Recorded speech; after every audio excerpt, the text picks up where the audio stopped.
Hey, cleared my throat. Who'd you talk to? What's going on? It is me, Mike Lepre, King Michael, and this is Legit Fantasy Football, brought to you by legitpodcast.com. It is Thursday night, July 28th, 2022. That is 07282022. Not much for the math geeks. I think again, no, nothing there. Nothing good, right? How many numbers total? No, can't do it. 6, 7, 8. No, nothing for the math geeks. Joining me, Brother Ray. Brother Ray, how are we? I can smell training camps. Yeah, right. Oh my God. One of them. Let me tell you something.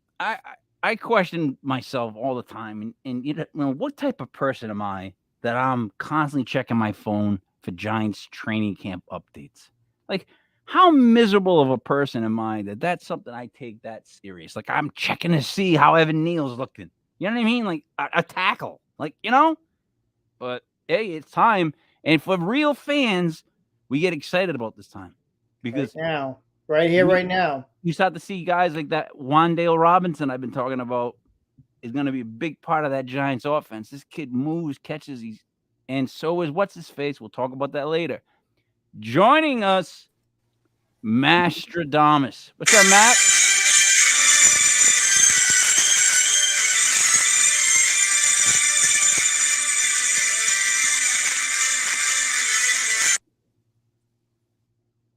What's up, Matt? Can you hear us? Can you hear us? I had a phone call from one of the agents because always breaking news is happening. But how's it tonight? You're breaking up a little bit, but it's good. It's good to be back in the saddle. Absolutely. So here's the thing. This is good. You what? I'm gonna leave. I'll leave. I'll come back. All right. Thanks for telling us. I'll come back. All right. Thanks for telling us that.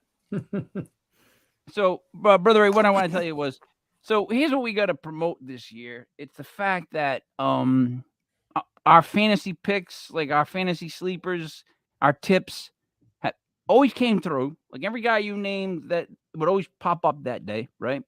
As a whole, picking every single game, we were over 50%. We were around 60%, a little bit over that, between that and 70. That's ridiculous for every game because you don't pick every game, right? You pick the ones you pick certain games, and those are the games you focus on. And on the ones we focused on, our percentage went up even more. So I don't know how else to tell these people, but we're right about our fantasy stuff.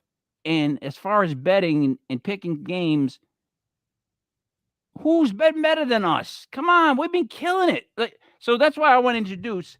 Now I'm going to bring Matt back in. But so we're searching for a fourth member. We're going to be experimenting a lot with it this season.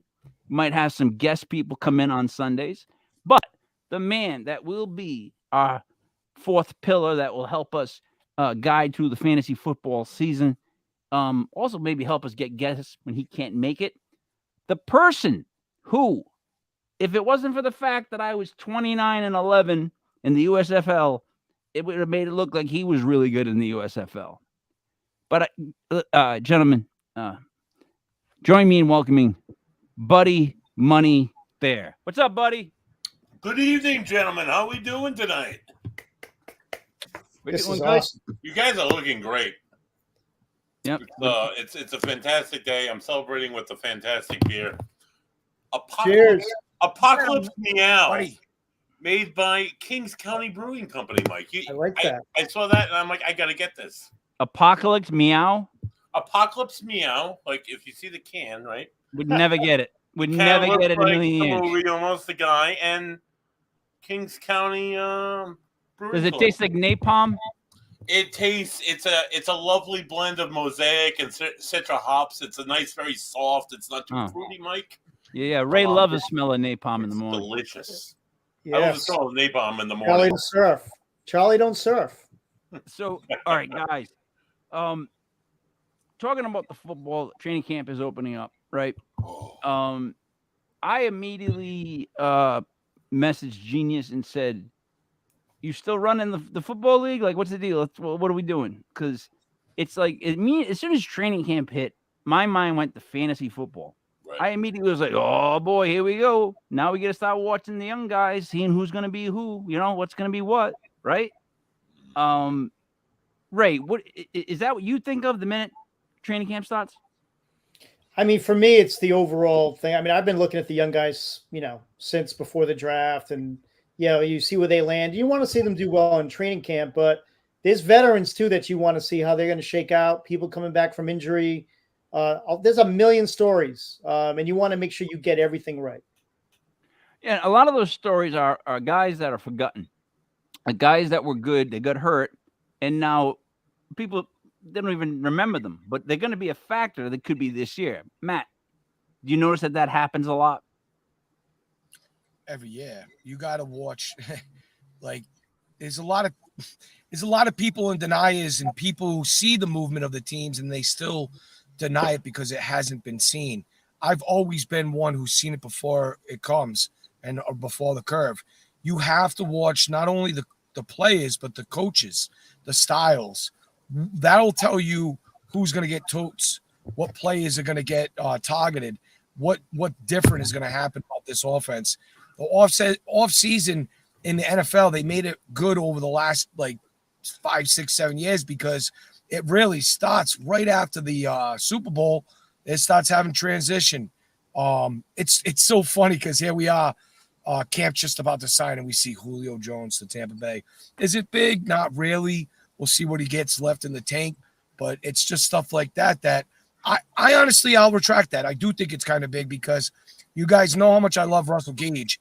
Russell Gage was going to have to be a big focal point of that offense with Mike Evans not really ever shown to be consistently dominant until Chris Godwin comes back late in the year.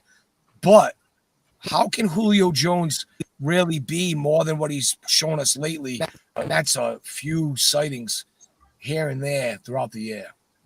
So basically, buddy, tell me your style of a football fan. When do you start watching? Do you follow training camp, or do you wait? Yeah, Mike, I've already started watching. I honestly, at this point, right in the year, the only thing I care about with training camp is my Miami Dolphins.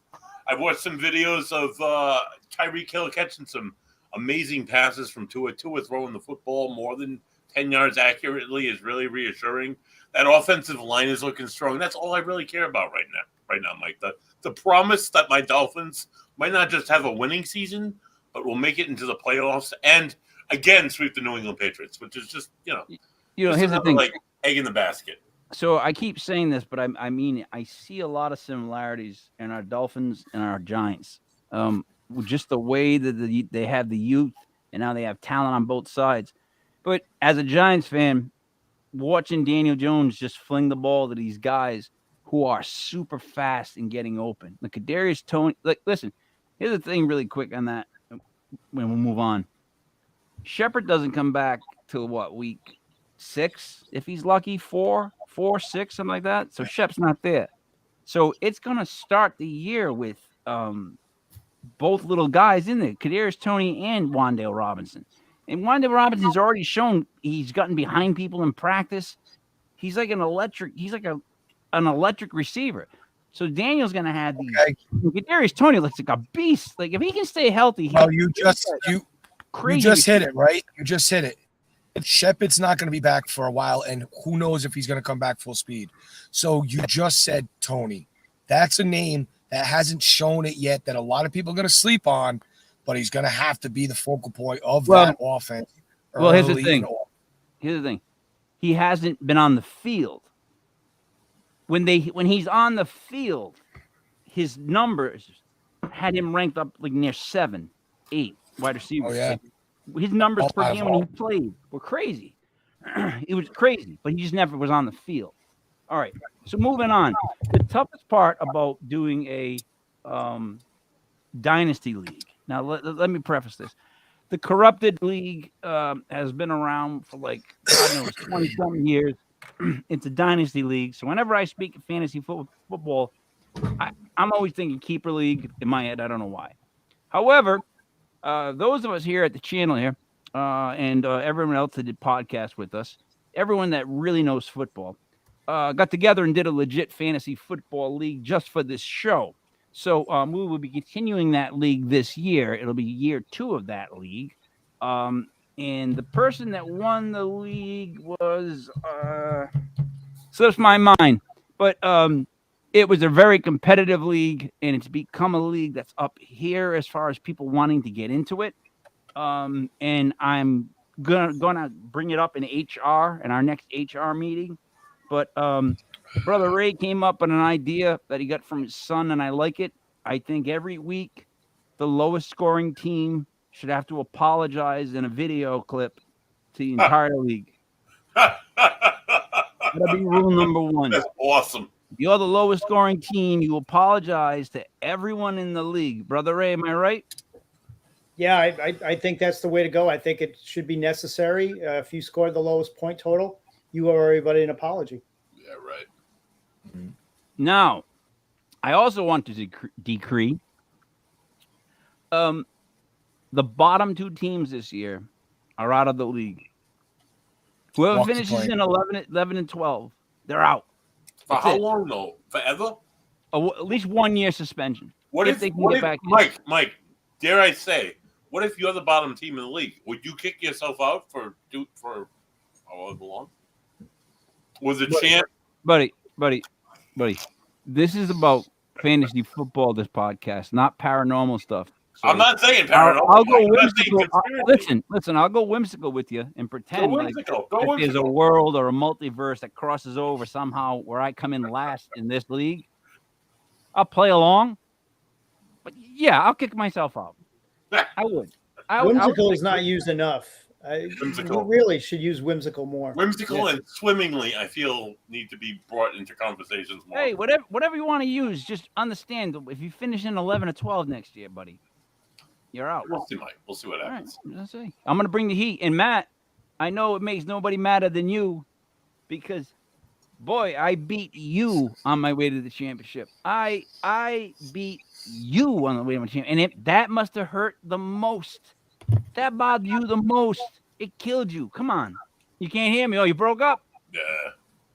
Oh, my bad. No, I was just There's not much there anyway. So it's wasn't talking about much.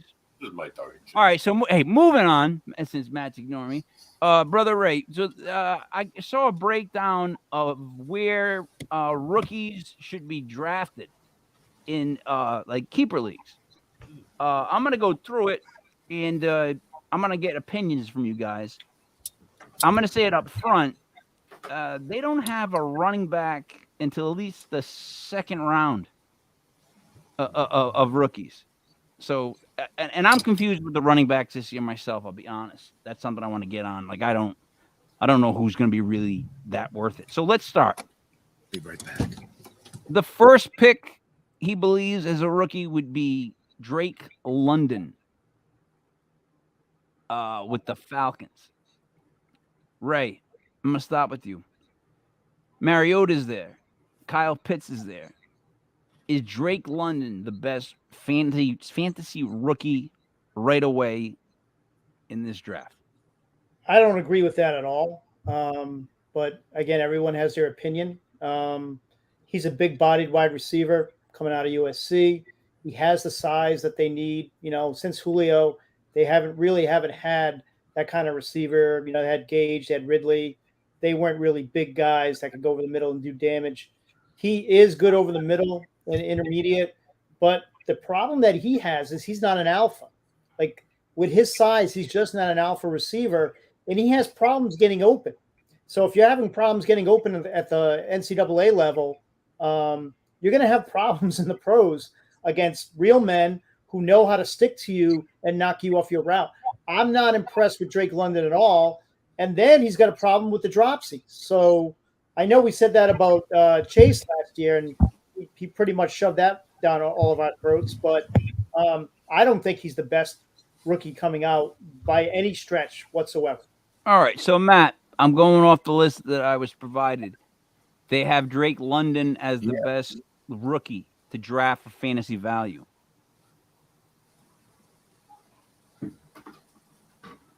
Do you see it at all? I honestly,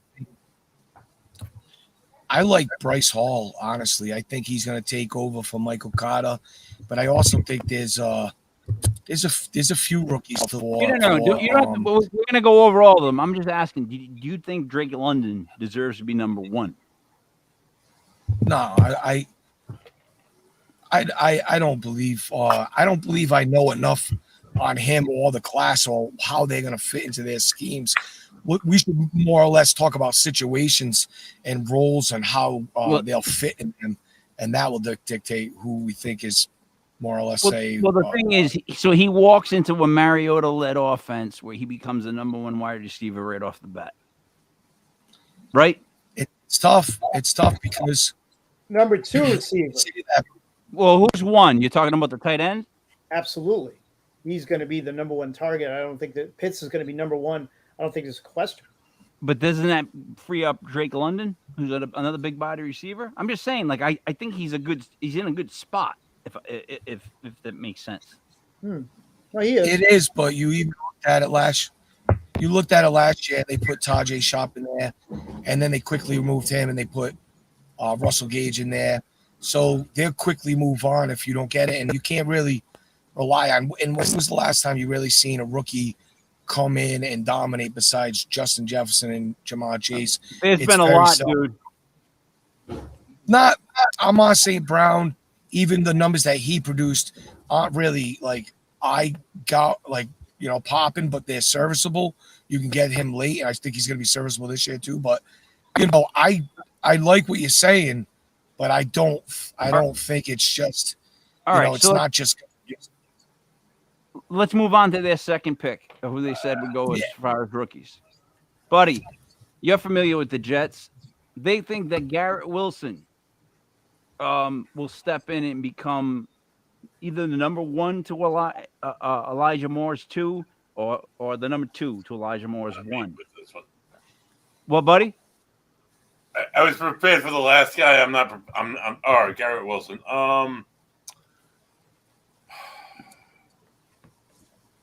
I don't know. Pass, and just say pass. Ray, Garrett Wilson with the Jets. Ready for the last one, man. Ray, Garrett Wilson with the Jets. Yeah, I would say Garrett Wilson is a lot more skilled.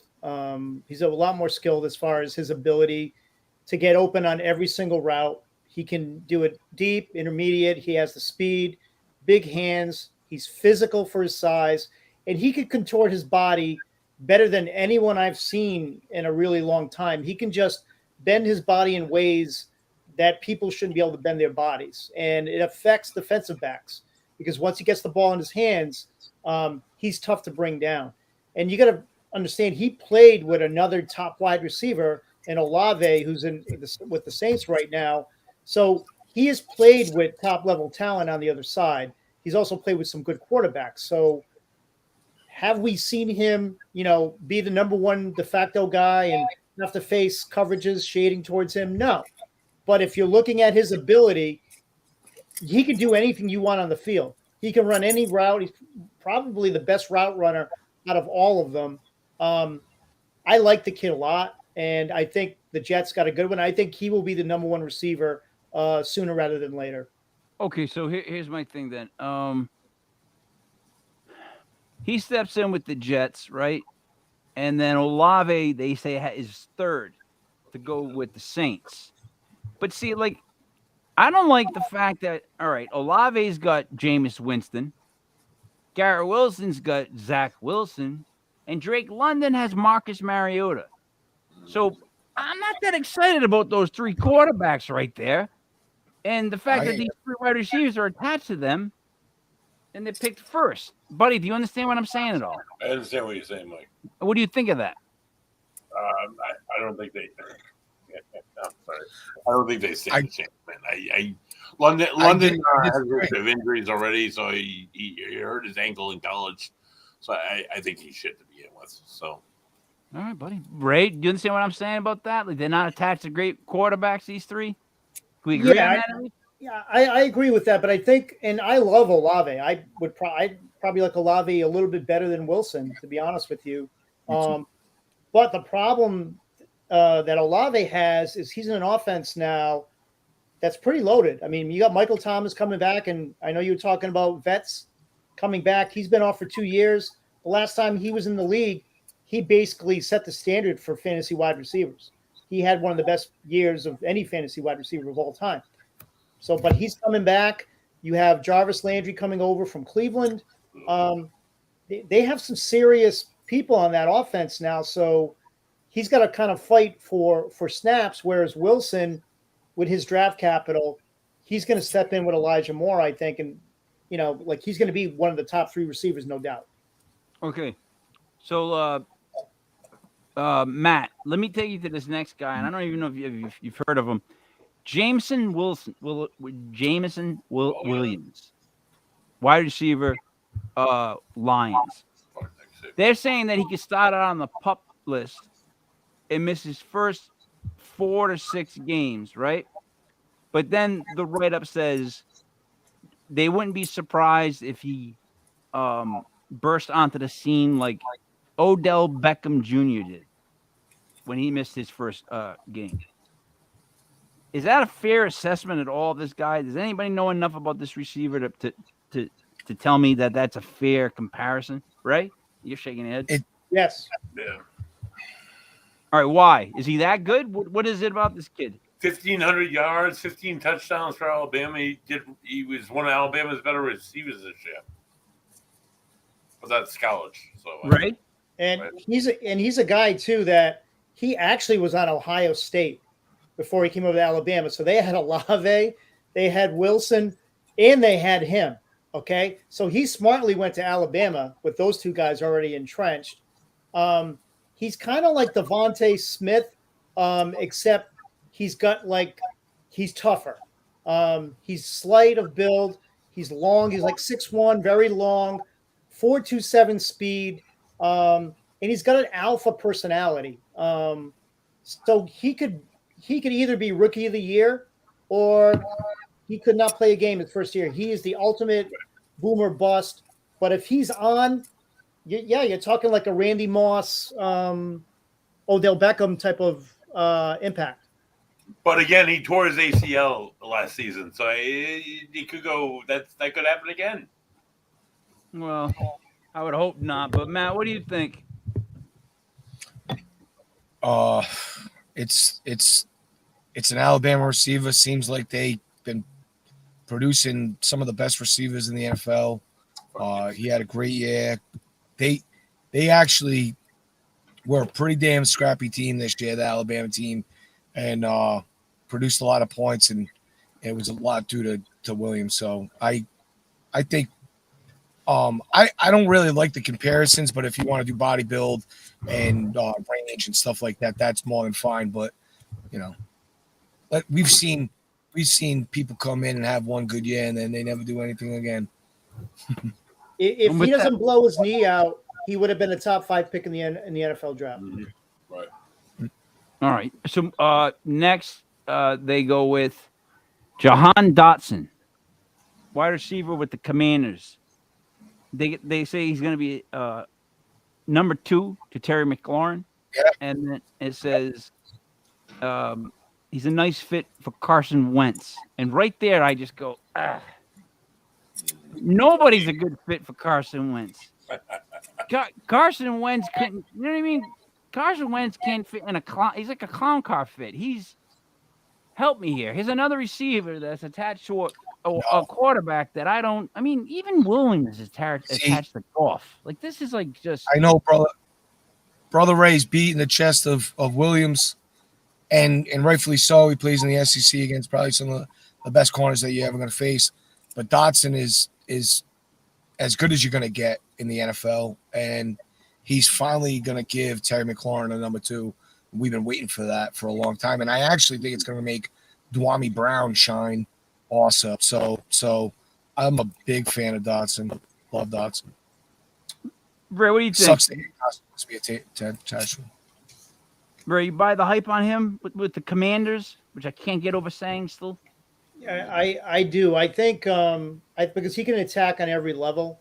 He can hit you, kill you on the 9 route, but he's reliable. You know, he had like the 4th highest targets, I think, in the NCAA last year. So he's a target monster. And then he's not overly big, but he's not brittle. He's tough. He can take shots over the middle. I don't know. I think he fits with that team. I think he fits with the players that they're trying to draft now. Wentz, though, I mean, that would be my only regret and my only precaution would be with Wentz because he can affect the whole team. And if you don't have a quarterback that's getting your player the ball, I mean, fantasy-wise, you're in trouble. But he has all the talent in the world. Curtis Samuel, put a fork in him. I mean, I think this is going to be the end of Curtis Samuel for sure. You might not, and you might have a point with that last one because it's like how many years did you get a chance to prove yourself? Like you know what I mean? Like what's his face? NFL stands for not for long. Next we got let's see, Treylon Burks to the Titans. Yeah. I don't get this because I don't even see him. Is he gonna start? Like, I'm having a hard time with a couple of these guys. Is he? Because look at the other wide receivers there. It's a he's like a rookie wide receiver 3. I mean, Ray, am I wrong? This kid is this kid worth the value this early? Like he seems like he's in a pretty crowded. No, they purposely picked him to replace Brown. I mean, they traded Brown, and they went out and got someone who is very similar to the style of play. I mean, Burks is an alpha receiver. He plays like a running back. He runs people over. I mean, right. he runs people over in the open field like Larry Zonka. And this kid made more big plays at crucial times than any wide receiver in this class. All right, but Matt, don't you feel like teams always run into trouble when they try to replace somebody with somebody just like them? Like I always feel like they never succeed. They never quite replace the guy they're trying to replace. Look at what Vrabel has done. He made Corey Davis, replaced Davis with A.J. Brown, then replaced A.J. Brown with Burks, and Burks is just like A.J. Brown.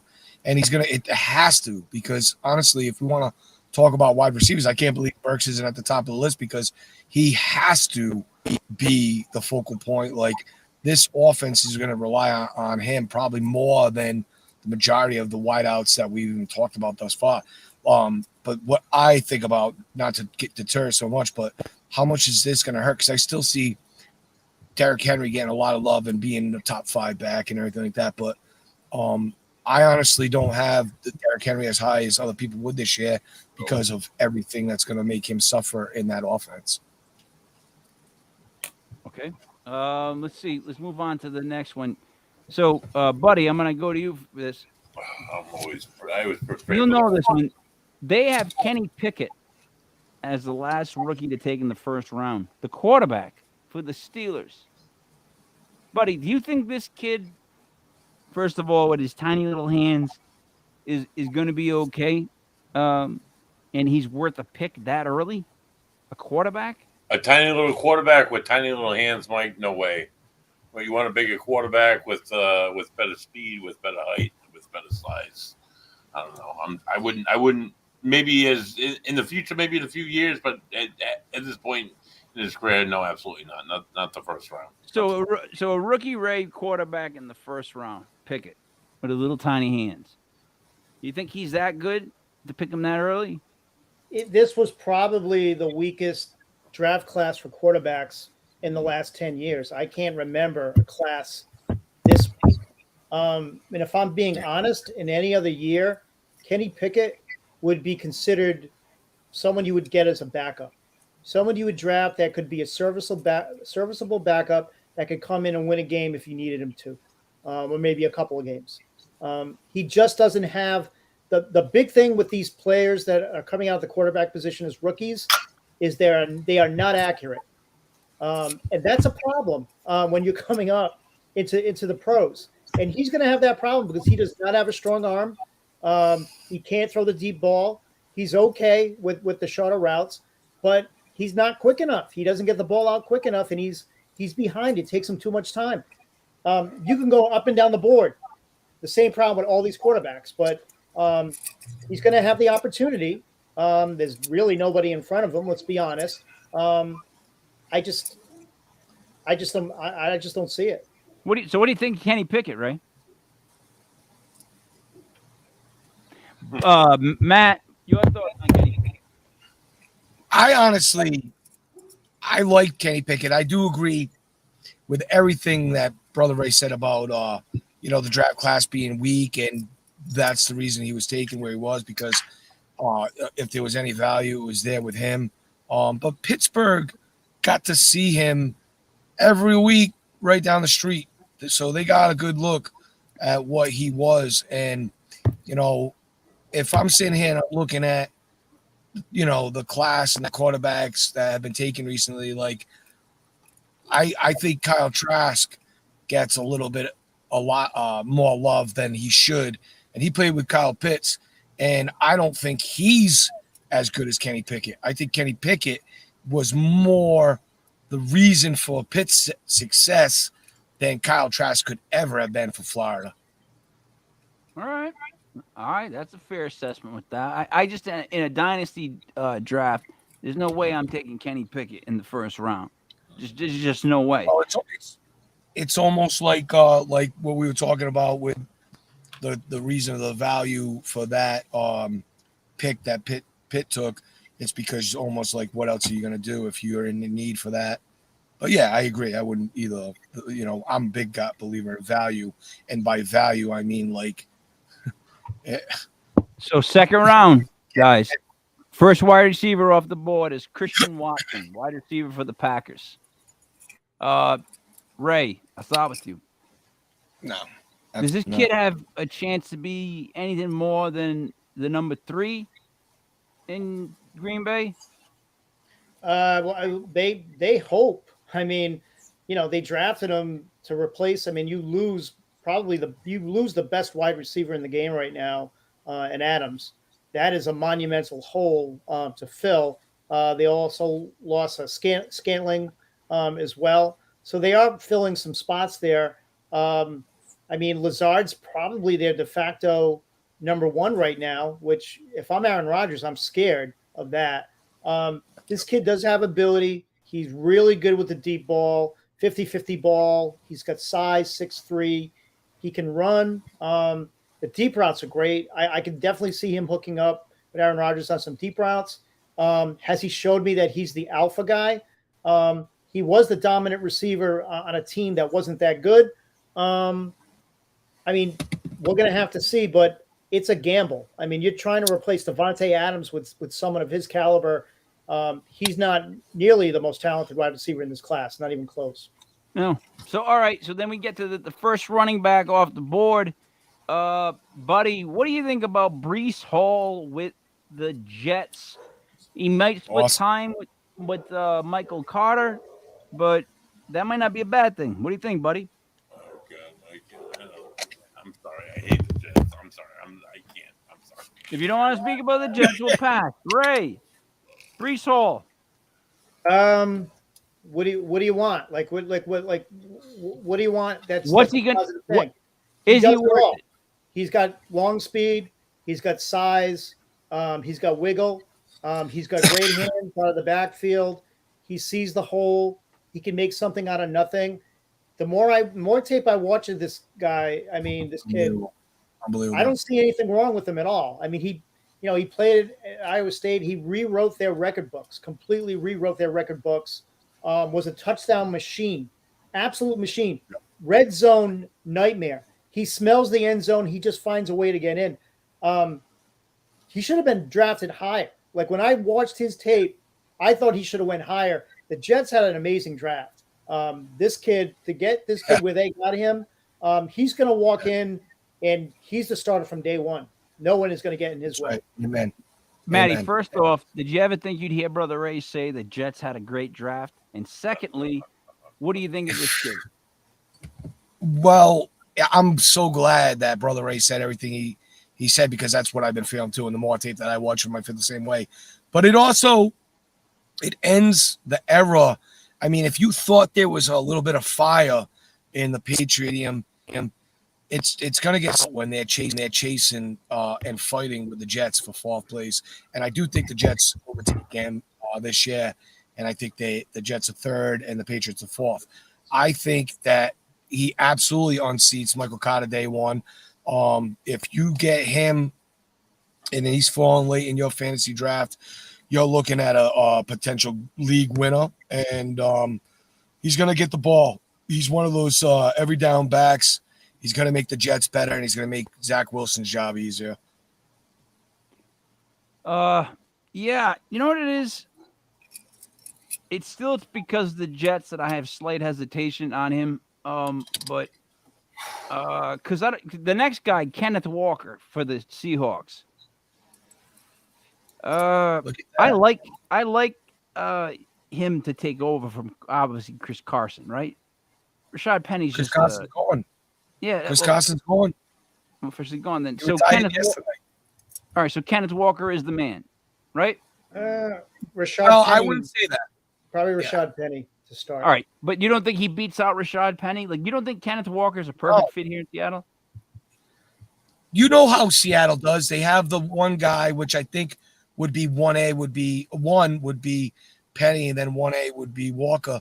I think they're always going to have that kind of committee split back personality type, but you're going to have Penny as the lead back.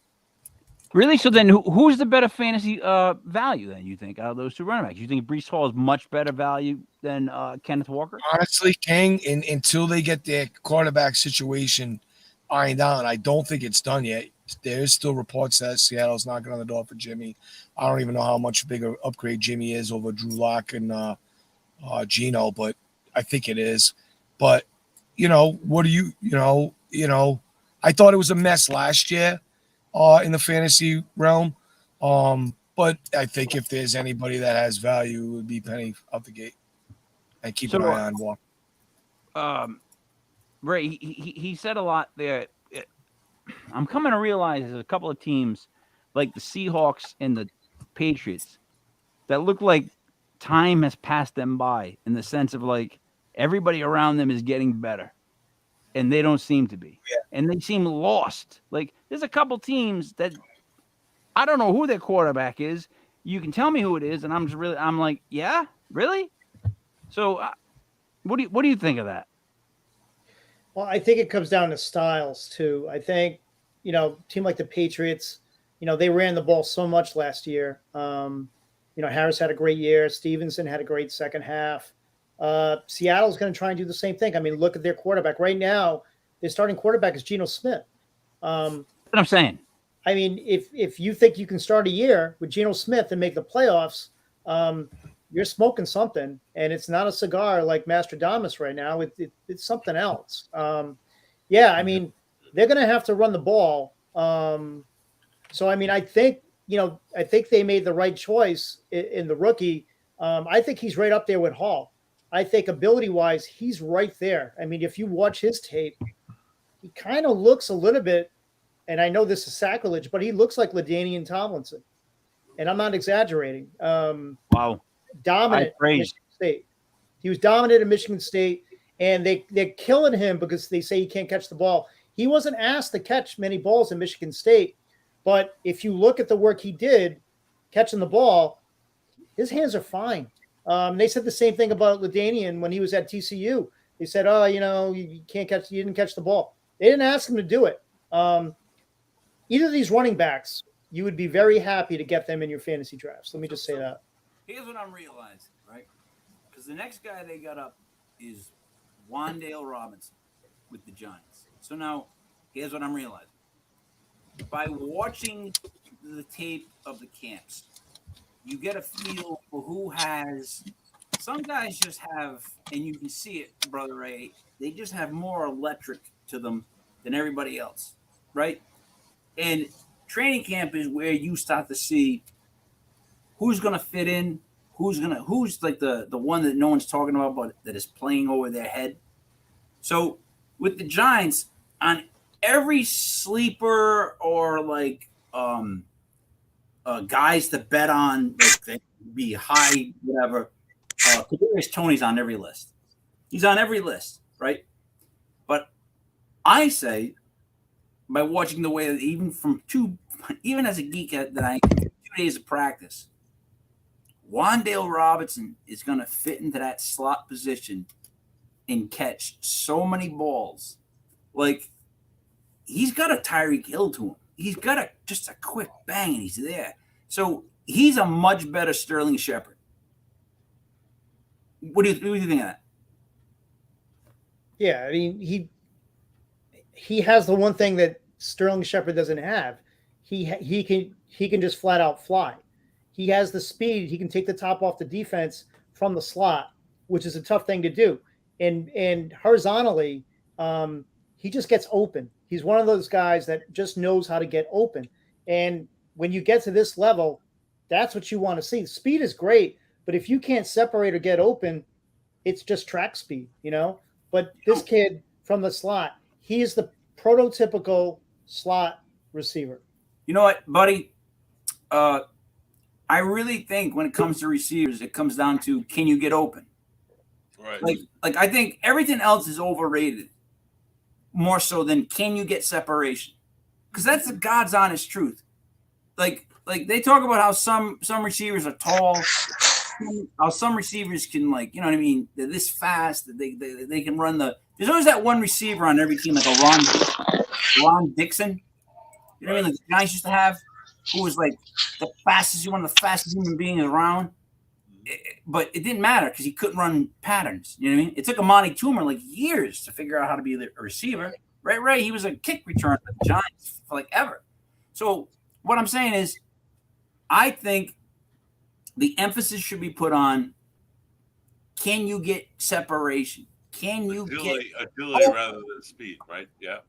It's just those little Welker type receivers that just settle into a spot, catch the ball, and move the chains. Like, there's guys that are going to fit that role this year, and it's fun to watch all the other training camps because you're trying to find that nugget in the rough. And I go back to the year, Ray, where you took what was his name? The guy from Tennessee, the guy that was Chris Johnson. You took Chris Johnson like with the 9th pick. Everybody took a bunch of running backs before you, and I think you took Chris Johnson. Was it him that you took? I don't think that was Chris. I took Kamara 1 year in the 3rd round. No, it was later in the 1st round. A couple of running backs went before, and then Foster 1 year. I took Foster 1 year in front of a bunch of people. Was the year he was blowing up, and I think it was Chris Johnson. You were watching him in training camp, and you were talking about how fast he was, and I think you picked him. If we go all the way back, you picked him at like the 8th or 9th pick, and there were like 3 or 4 of us that picked running backs before Chris Johnson.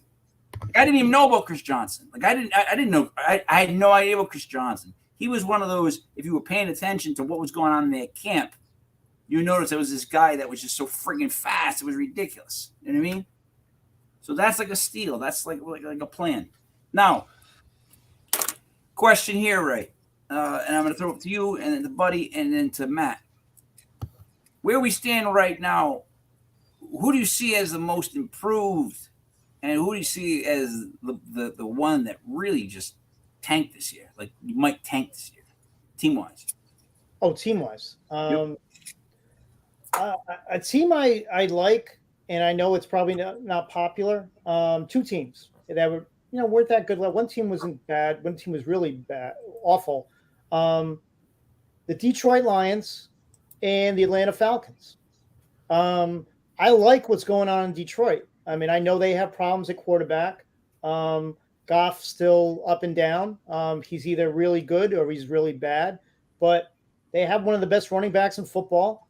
Their offensive line is getting better. They keep, with that coach, they keep investing on their line. I mean, they had a great draft this year. Their defensive line and offensive line are getting better. They took Williams. they're getting to be a better team. They're solid at tight end. And they played hard for him last year, and that got my attention. Yeah, it did because we They ragged could've on laid him down. all year. Yeah, They could have laid down for this guy. They did not. They fought hard for this guy, and I think that's going to be a difference this year. listen. Every time we picked one of those games, the They- one thing we would say on this show was They covered. They would cover the spread. that's what we would say every week. One of us would talk about it and we would break it down. You don't beat the Lions easy. At least you didn't for a while. Like they were always fighting. They were and whatever, and they were like, you just can't pick against them on the spread because it kept things close. And Vegas kept trying to trick us, which Matt knows about, by they're 0-0 this, so the spread got bigger, but Detroit kept coming closer. It didn't matter. But what do you think about tanking, Ray? As far as teams going the opposite direction, Yes. I mean, I'll tell you, it'll be an interesting year for Pittsburgh. Again, it's a real risk trotting out Pickett in that division against Baltimore, against Cleveland, against these other teams.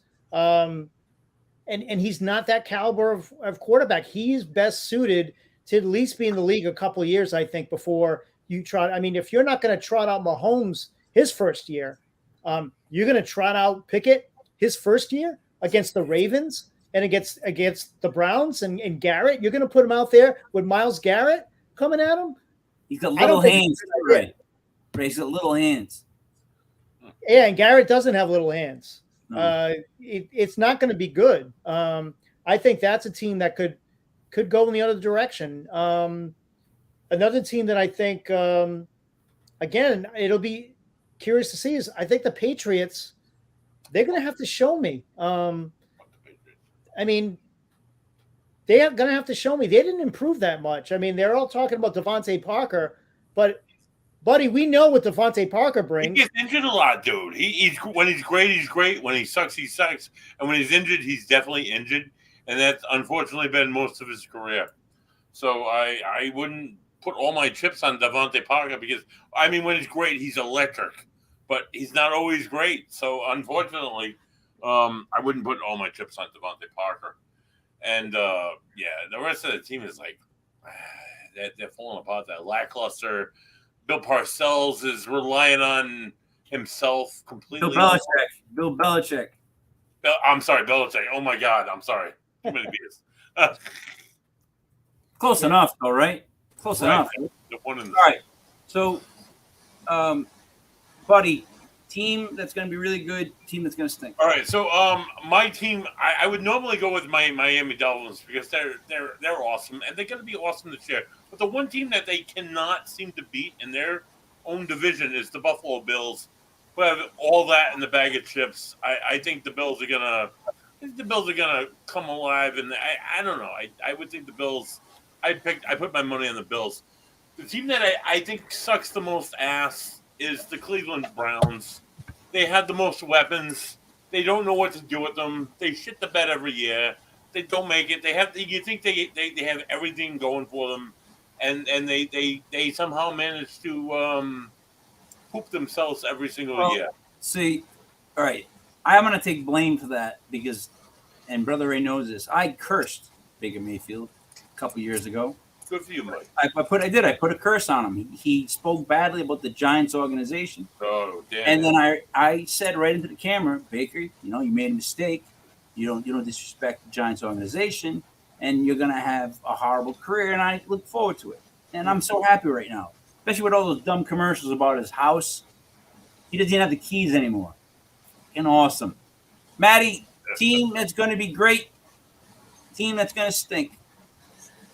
I've been on the Miami Dolphins train since mid last year when I said that they were gonna finish the year on a winning streak, and I was right. And that was a long winning streak. I said they were gonna start winning and never end, and that was when they didn't have a win to their name. And I'm still on that train. And I think that they've shored up their offensive line. I think there's so much hate towards Tua, and they say, oh, he can't throw the deep ball. You're not going to show me when the Patriots implemented the long ball until they had the tools for the job. They'll take a stab here and there to see if the defense is sleeping. But if you don't have the guys and the burners, and that's why they went out and got Thornton this year in the draft, if you don't have it, you're not going to do it. Now they got Hill. I'm not saying Hill is going to have the greatest year, but he's going to open up everything for that offense. He's going to attack every bit of every defense that you have to respect him. It's going to open up everything for Waddle. And it's going to make the job way easier for Tua. They have the fastest running backs, wideouts, fastest team in the league. Their defense is for real. Talking about the Patriots, tight end, Gesicki, you know, I don't think it gets talked enough about how they did dirty Brian Flores. And if you're offering him money to lose, and there is traction to Sean Payton and Tom Brady going there. Maybe that was trying to be angled and happening. This team didn't deserve to fire its coach. They left off with continuancy, and I can't wait to see what they do because I'm still on that bandwagon. I think this team, they out the gate, they got the first games. They got the Patriots, which I think they're going to win. Then they got the Bengals. Then they got the Chiefs in the first 4 weeks. So you're going to see what this team's made of, and I think they're going to look very good. Team that's going to suck. Yep. Beautiful. I'm going to go with the Kate. I'm going to go. You're beautiful. I'm going to go with the San Diego Chargers. The Chargers have a roster, unbelievable roster. I just don't think the coach knows how to make magic out of all those ingredients. Stop going for it on fourth down. Damn it. Stop going for it on fourth. I mean, how many times did he fire him? Like, you can't let that happen. A million. In high school, he had success. He had success early, so he continued it, and it never happened again. Like, there's a reason you punt it. It's a reason you got to punt it. All right. So I'm going to give my two teams this year rise and fall. With the fall, I'll start first. The Seattle Seahawks. That's a fucking mess. That's just a mess. That's a mess. I mean, there's a lot of teams I can just ramble on about how they're messes, in my opinion. But that's just a team that's a mess. And I don't know where to like. But don't you got to go with a team that's not expected to be a mess that will be? All right. You can't say that trash can looks like shit, man. All right. Yep. All right. The Panthers will continue to decline. How about this? The Cowboys. There you go. Will not win the NFC East. Nice. Because my rising team is in the NFC East as well. The Eagles? Unfortunately, no, it's not the Eagles or my New York Football Giants. But I've been banging this drum slowly for a year or so now. If the Washington Commanders can get any kind of quarterback consistency in play, they have the lines and players and coach to be a really tough team to play. I thought they were going to win the division last year. I was wrong. I think it goes Commanders, Giants, Eagles, Cowboys. I know that sounds messed up, but I guess that's my biggest fall would be the Cowboys. How about that? That's where I'm at with them, and you'll see why. Because Jerry Jones is like Vince McMahon. He needs to retire.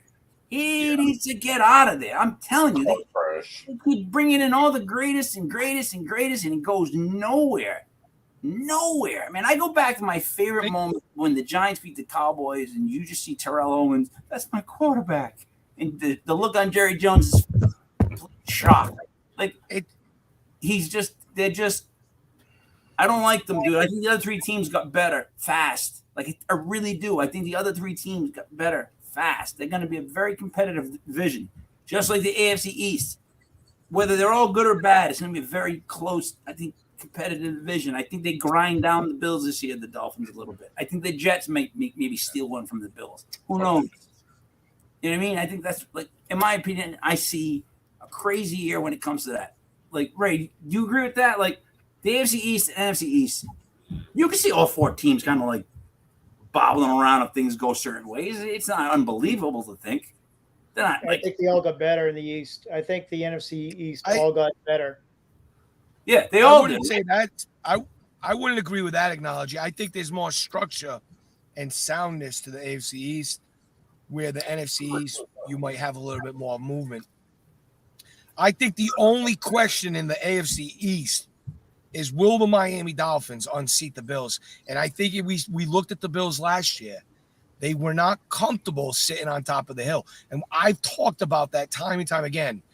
There's a lot of teams that don't know how to act in that position.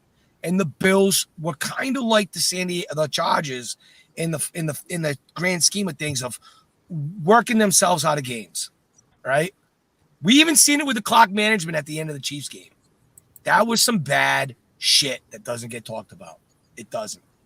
That does need to be talked about. It's bad coaching. I agree. We should do, to be honest, in the next shows, we're going to do a segment on coaching, ownership, and then draft. What's the word I'm looking for? Like styles, technique. Hold on. Let me take it back. Remember when I was bitching about the Bills and the urgency that they had to take over Tampa Bay in that game, and they kind of played it safe, and they ended up losing. They lost that game because they outplayed in that game, and that was another game. We should go coaching and just situations where people coach themselves out of the game, because we've seen so many of that last year. Joe Judge It was great. Joe Judge. Ray, let me ask you this. Fourth down QB sneak at Buffalo, Tennessee, when Josh Allen got stuffed. How horrible is Josh Allen on a QB How about sneak? the Daniel And Jones quarterback called? How about the naked bootleg they called for Daniel Jones that got his head knocked down through his pelvis? Mm-hmm. Ray, I got to ask you, though. I have somewhat faith in Zach Wilson. I feel like I'm the only one. I actually think if the kid plays decent with that team this year, it'll make it easier for him, and he'll develop quicker. And this might be the best situation. I don't know. I can't believe I'm saying this. This might be the best situation a Jets quarterback has been in a long time. He's the only AFC East quarterback that's coming back with the same offense that he had last year. Everyone else has changed that offense in the AFC East.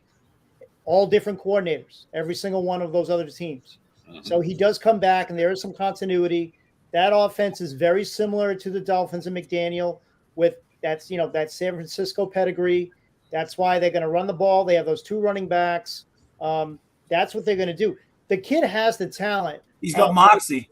But what troubles me, though, is they played better with Joe Flacco last year than they did with him. So that, to me, was a little bit of a red flag. But the kid has all the talent in the world. So, and I go back and with White. I go back to Eli's rookie year, and Kurt Warner played before him, and statistically played much better. But they still put Eli in at the third or fourth game. And you remember the hit he got in the first game against the Eagles. You remember that? You guys remember see that hit? The welcome to the NFL hit, his very first game.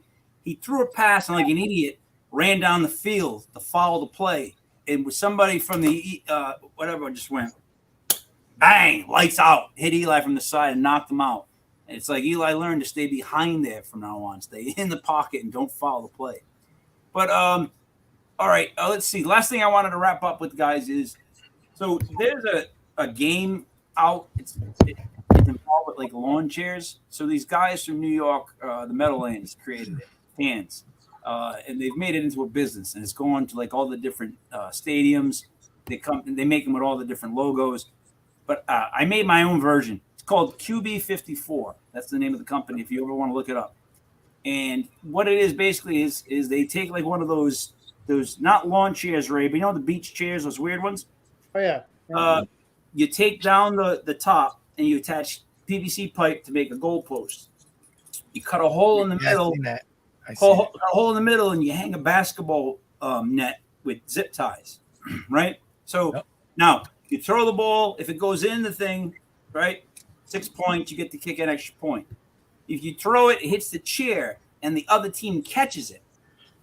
Now, if you're playing 2-on-2 in the sand, you can return the ball. And wherever they tag you, that's where you have to try to throw the interception from, right? You could take a knee for 3 points, right, instead of returning it. And so I played the very first inaugural game with Stu 2 days ago out in the street.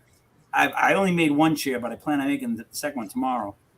He, on his first throw, threw it right in the thing. I thought I was screwed. I'm like, oh, well, here we go again.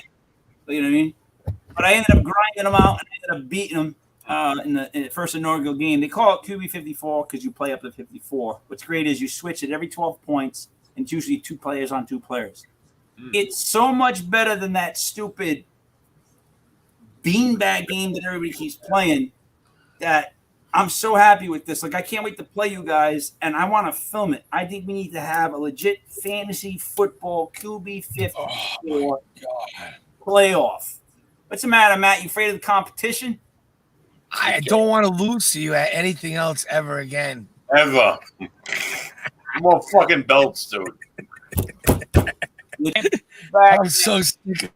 The champ will be back probably next week. The champ is gonna get beat up in an alley somewhere. Dude. Ray, you haven't. You know what?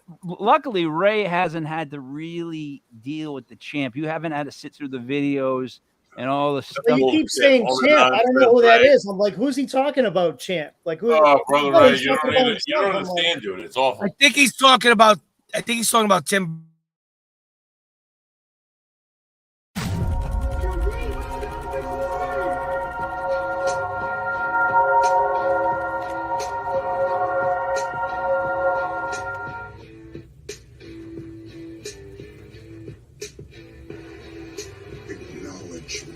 Buddy Money Thayer. You had the nerve, nay, the gall, to take the championships that you do not rightfully own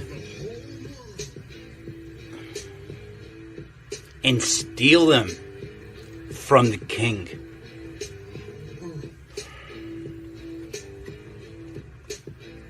Joseph, Brendan, Raymond, Kevin, Christopher, Matthew, whoever's listening. This is what you get for taking the king's belts. This right here is the legit fantasy football championship. How did I win that? I beat everyone in the legit podcast world. I said I would be champion of the Fantasy Football League, and I was. And then, I stopped picking USFL games. After 6 weeks, I'm 19-5. 19-5. But let me explain one thing to you all, so there's no confusion moving forward. These belts belong to only one person, that's the champ. But if you think that taking the belts away from the champ makes him any less a champ,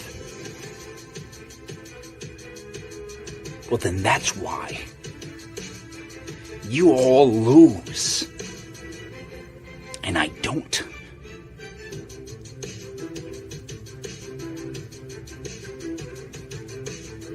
I am your champ. I am the chosen one that was supposed to bring this fantasy football league to a level it's never been, and I am doing that. But while I do it, I have what? Thievery? Thievery? From the champ?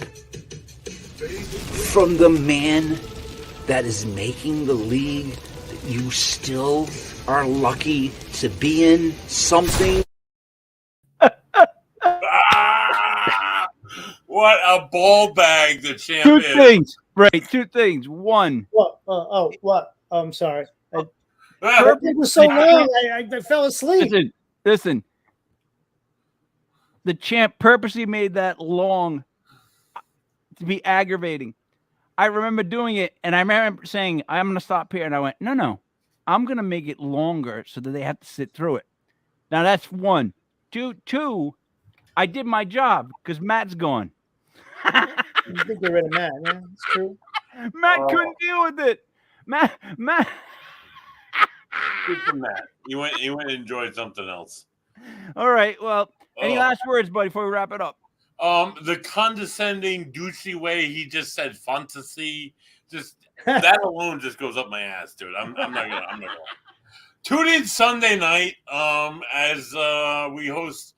Oh my God, one of the foremost researchers, paranormal investigators. He's hosted many television shows. He's authored about 20 books. Mike Ricksecker will be joining us live at 7:05 Sunday night here at the lake on Legit Paranormal, where I'll have a different beer and it'll be awesomely delicious. So Sunday.